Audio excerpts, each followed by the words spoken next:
Bienvenue à bord de cette aventure unique qui nous emmènera au cœur du Japon à la découverte d'un trésor vivant, la carpe koi japonaise. Au fil de ce reportage, nous vous transporterons à travers un voyage unique depuis notre point de départ en France jusqu'au recoin reculé de la campagne japonaise. Vous serez témoin de notre périple pour rencontrer les éleveurs de carpe koi les plus passionnés qui consacrent leur vie à l'élevage et à la préservation de ces créatures fascinantes.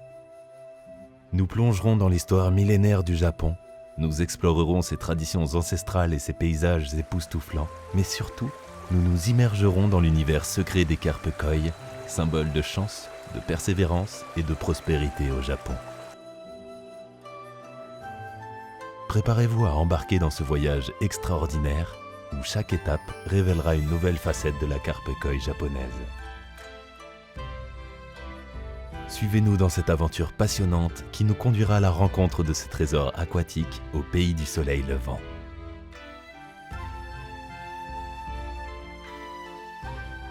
Notre voyage commence ici, en France, où nous sommes sur le point de vivre une aventure extraordinaire à travers le monde jusqu'au Japon. Nous voici prêts à décoller pour nous envoler vers notre destination, le Japon. Après plusieurs heures de vol et d'excitation, nous sommes sur le point d'arriver. Lorsque nous survolons les montagnes japonaises, on ne peut s'empêcher de ressentir un sentiment d'excitation et d'émerveillement. Nous sommes enfin arrivés au Japon, un pays où l'ancien et modernité se mêlent en une symphonie visuelle et culturelle.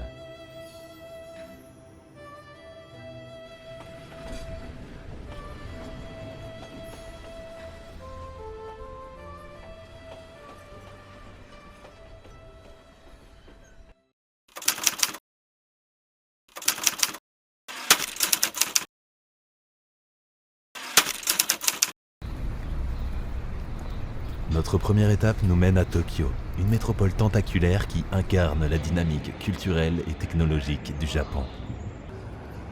Tokyo, c'est l'épicentre de la vie au Japon, un mélange effervescent de culture, de commerce et de technologie. Ces quartiers variés sont autant de facettes d'une ville en perpétuelle évolution. La gare de Tokyo, véritable fourmillement humain, est le point de départ de nombreuses aventures. Les voyageurs pressés y affluent chaque jour, se dirigeant vers leur destination dans cette métropole frénétique. À Tokyo, la ville est découpée en plusieurs quartiers. Shibuya, c'est le quartier emblématique de Tokyo, avec sa célèbre intersection où les foules de passants se croisent en synchronisation. C'est également le lieu de rencontre de la jeunesse branchée, des magasins tendance et des restaurants à la mode. Harajuku, un quartier voisin de Shibuya, est le fief de l'excentricité et de l'avant-garde. Ces rues regorgent de boutiques de modes audacieuses où la jeunesse tokyoïste exprime sa créativité et son individualisme. Le quartier d'Asakusa, quant à lui, est une immersion dans le Japon traditionnel. Son point focal est le majestueux temple Sensoshi, l'un des plus anciens de Tokyo. Lorsque la nuit tombe, la vie nocturne de Tokyo est une des expériences à part entière. Des lumières éblouissantes, des restaurants de renommée mondiale, des bars animés et des karaokés déchaînés font vibrer la ville jusqu'aux premières lueurs de l'aube. Pourtant, la sérénité n'est jamais bien loin. Les magnifiques jardins japonais de Tokyo offrent des havres de paix où l'on peut se détendre au milieu de la nature. Et lors de la saison du Hanami, du 15 mars au 15 avril, on peut admirer les cerisiers en fleurs qui transforment la ville en un paradis rose et blanc. La vie à Tokyo est une danse dynamique où les traditions anciennes côtoient la modernité. Des salarymen pressés aux moines méditant dans les temples, chaque personne contribue à l'âme vibrante de cette ville.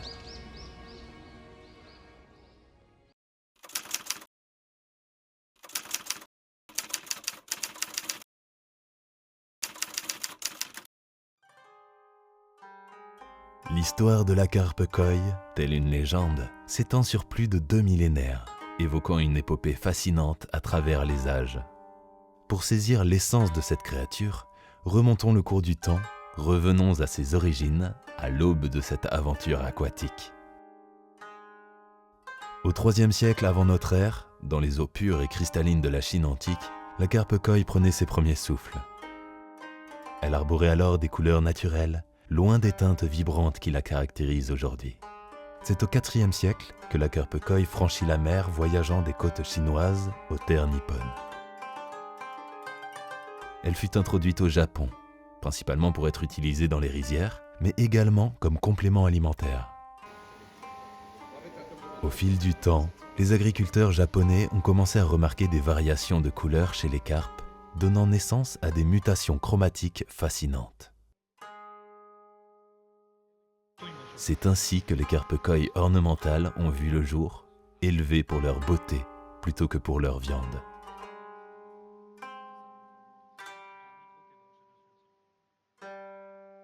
Le développement de l'élevage sélectif a permis aux éleveurs de créer de nouvelles variétés de carpes koi, chacune avec ses propres motifs et couleurs uniques. Au Japon, les carpes koi deviennent les habitantes respectées des jardins et des bassins traditionnels, mais également des étangs sacrés, bien plus que de simples poissons d'ornement. Les artistes japonais ont célébré ces créatures magnifiques dans leurs œuvres, immortalisant leur grâce et leur symbolique.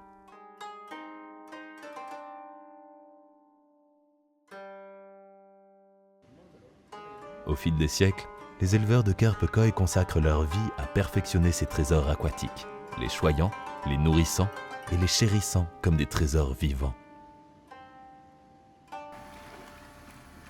L'engouement pour la carpe koi s'est rapidement répandu à travers le monde, et leur introduction en France au cours du IXe siècle a marqué le début d'une nouvelle ère pour l'élevage de ces poissons. Aujourd'hui, la France est l'un des principaux pays européens de l'élevage de carpe koi, avec une grande variété disponible pour les passionnés de poissons d'ornement. Ainsi, de leur origine en Chine à leur statut de joyau aquatique admiré dans le monde entier, l'histoire des carpes koi est un témoignage de l'ingéniosité humaine et de l'amour pour la beauté de la nature.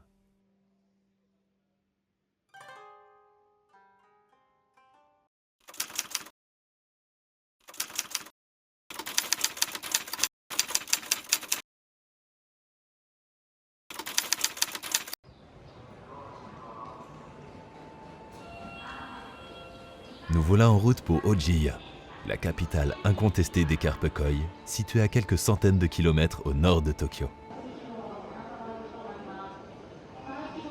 Notre trajet commence dans l'effervescence de la mégalopole Tokyo East, mais nous allons bientôt être emportés vers des contrées plus paisibles à bord du Shinkansen, le célèbre train à grande vitesse du Japon.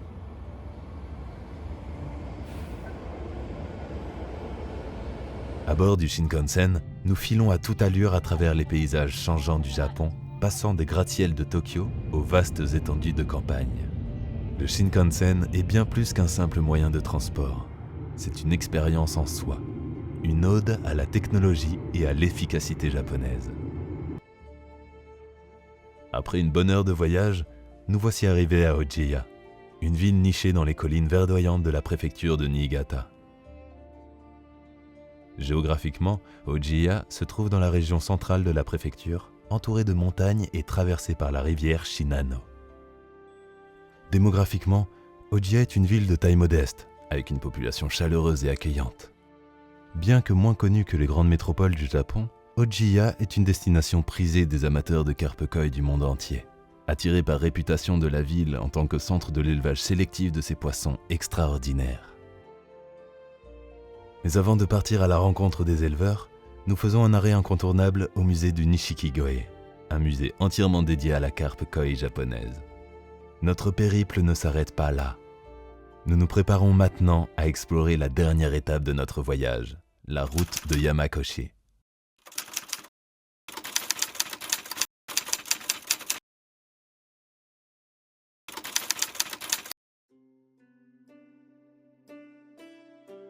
En ce mois de février, alors que la neige recouvre paisiblement les montagnes environnantes, nous nous aventurons sur la route de Yamakoshi. Cette route légendaire est réputée dans le monde entier pour abriter certaines des plus prestigieuses fermes d'élevage de carpes koi. Les koi farms se dressent majestueusement dans ce paysage hivernal. Leurs bassins étincelants contrastent avec le blanc immaculé de la neige environnante. Nous partons à la rencontre des éleveurs passionnés qui consacrent leur vie à la préservation et au perfectionnement de ces trésors aquatiques. L'atmosphère qui règne ici est indescriptible. Une fusion entre tradition et innovation, où l'ancien et le moderne se rencontrent harmonieusement. Les éleveurs, dévoués à leur métier depuis des générations, veillent avec passion sur ces précieux poissons, perpétuant ainsi un héritage ancestral. Au cours de votre séjour, nous avons eu le privilège de partager un moment unique avec un éleveur passionné. Son histoire, ses défis et ses rêves donnent un aperçu captivant de la vie d'un éleveur de carpes koi. はい、こんにちは、錦丸秀料理場です。独立をして創業5年目です。主力の、品種はドイツの御三家、そして紅白昭和です。はい、よろしくお願いします。一日のスケジュール、その冬と夏で違うと思うんですけど、まあ夏はだいたい5時ぐらいで、で餌を持って山に行って、で稚魚の餌くれて、それから、まあ、選別時期だと選別して、まあそれがまあずーっとだいたい8時から4時ぐらいまで、で稚魚の餌くれが終わったら今度2歳とか3歳のチェック行って、それでうちに戻ってきて、ビール飲んで、それでテレビ見て、歯磨いて、寝る。うちに帰ってくるの何時ですか、夜は。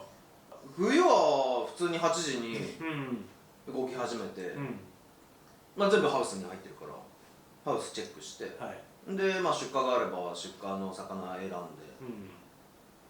冬は特に何もなしだね。C'est grâce à ce travail continu, tout au long de l'année, que les éleveurs arrivent à un tel résultat et à cette perfection dans la qualité de leurs carpes koi. Au printemps, les éleveurs sélectionnent les koi reproducteurs pour produire des alevins d'exception. En été, c'est la période de croissance des carpes koi. Les éleveurs veillent à ce qu'elles soient nourries régulièrement et que leur environnement soit optimal pour leur développement. À l'automne, c'est le moment de sélectionner les carpes koi qui sont prêtes à être vendues. Les éleveurs examinent attentivement les spécimens, évaluent leur couleur, leur taille et leurs motifs. Et enfin, l'hiver, période de notre voyage et celle de la vente pour les éleveurs. Les passionnés et professionnels du monde entier font le déplacement directement jusqu'au Japon pour sélectionner les plus beaux spécimens. 野池とコンクリ池の違い、どうしてフランス、まあその野池はね、うちあんまないんで、その野池はなんですごいこういう育てるのにいいのかが知りたい。栄養素が含まれてるからじゃない、ベトにも含まれてるし、山から染み出た水にも含まれてるし、やっぱりハウスコンクリの池だと限られちゃうからね、栄養がね。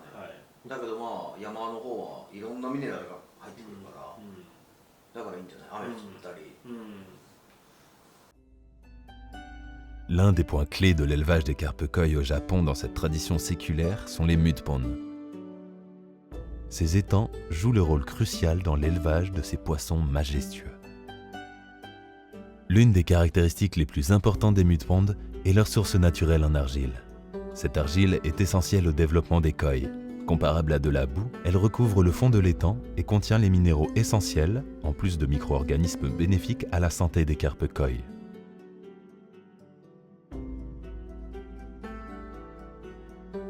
Les mudpond sont également utilisés pour trier les koi. Les éleveurs déplacent fréquemment les carpes koi d'un étang à l'autre en fonction de leur développement.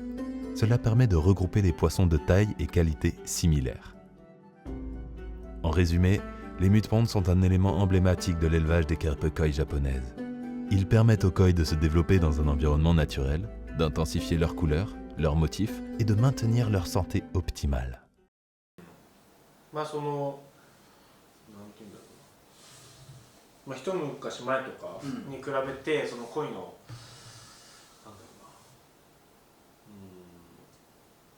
フィルターとか、まあ前と比べて格段にいいのは餌でしょ。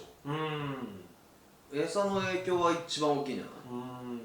今はその栄養とかがいいっていう昔。いや間違いなくいいでしょ。でそれに付属して結局ハウスでまく、栄養剤だったり、ミネラルだったり、そういうのも昔はなかったけど今あるし。この錦丸秀の今後のしていきたいとか、もっと従業員増やしたいとか、そういうのは従業員増やして規模ちょっとずつでも大きくして、状況を見ながらだよね。お客さんがもっと世の中で増えていけばどうなるかわからないからね。恋の日はありますか？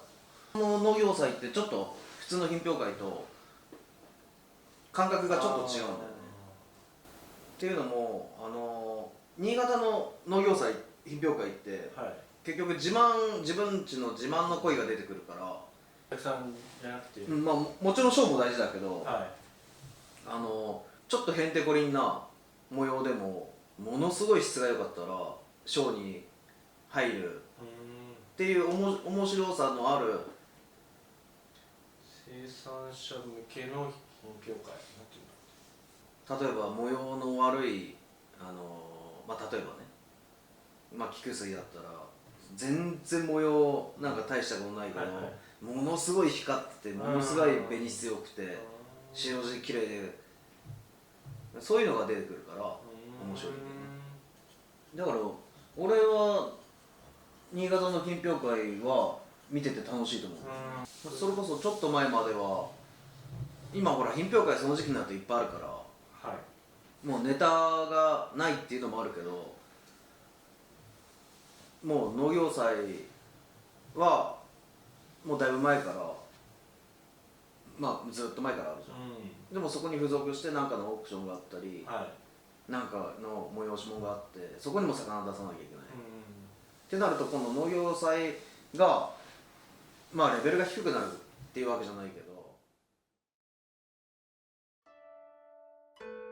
La route de Yamakoshi est un voyage inoubliable pour les passionnés et les professionnels de carpe koi du monde entier.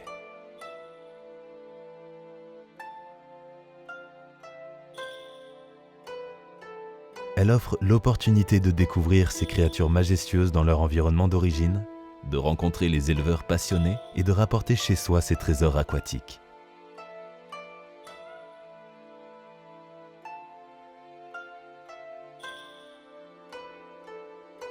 Que vous soyez un professionnel chevronné ou un simple amateur, la route de Yamakoshi est une aventure qui vous transportera au cœur de la tradition et de l'art de l'élevage de ces poissons extraordinaires.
Notre voyage au Japon est sur le point de se terminer. En revanche, celui des carpe koi que nous avons sélectionné, lui, ne fait que commencer. Après avoir soigneusement sélectionné les carpe koi dans les koi farms japonaises, le prochain chapitre de leur voyage les mène en France, où elles seront choyées et préparées pour leur nouvelle maison dans notre boutique de Roquefort-les-Pins. Le transport des carpes koi depuis le Japon jusqu'en France est une étape cruciale. Chaque koi est placé dans un sac spécial rempli d'eau pure, d'oxygène et scellé pour garantir leur sécurité pendant le vol. Leur voyage débute, survolant des milliers de kilomètres pour rejoindre leur nouvelle maison en France. À leur arrivée en France, les carpes koi sont accueillis avec soin dans nos bassins et nous veillons à leur bien-être et à leur acclimatation. Ce processus délicat prend environ 2 semaines, au cours desquelles nous veillons attentivement à leur bien-être. Les carpes koi sont progressivement exposées aux conditions locales, comme la température de l'eau et l'alimentation. La préparation minutieuse, le transport sécurisé et l'acclimatation douce sont essentiels pour garantir que nos carpes koi arrivent en pleine forme dans notre boutique, prêtes à devenir les nouvelles locataires de vos bassins. Chaque carpe koi que vous trouverez dans notre boutique du décor aquatique a parcouru un incroyable voyage depuis le Japon jusqu'à vous avec tout l'amour et l'attention qu'elle mérite. Notre voyage au Japon, à la découverte de l'univers fascinant des carpes koi, est sur le point de se terminer. Nous avons parcouru des milliers de kilomètres, exploré des koi farms et rencontré des éleveurs passionnés. Cette expérience nous a permis de plonger au cœur de la tradition japonaise de l'élevage de ces poissons extraordinaires.